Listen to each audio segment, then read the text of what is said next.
আল্লাহ 2 দিন থেকে তার সর্দি টেকা নাই করি মানুষ ঔষধ দেওয়ার আর ও ভাই অন্য দোকানে দিয়ে যাও। দিলা আর আচ্ছা ও 9 খাইও 3 বার। আচ্ছা রে ভাই ভাই না পাশি আছে নি ও ভাই আছে। দেখো একটা আচ্ছা লোক 35 টাকা ভাই।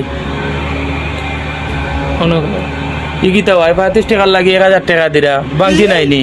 না ভাই বাংতে নাই বাংতি তো লইয়া আইতা আমি 35 টাকার লাগি 1000 টাকা দিরে কি জানো না কি জান দোকানদার হয়ে যাবে বাংতে নাই কিতা এ বেটা তুই মাতিস না। 1000 টাকার বাংতি দিতে হয় নত বড় দোকান লইয়া ও নো বাংতি কত লাগে হকিরো লান বইছে দোকানও ও নো বাংতি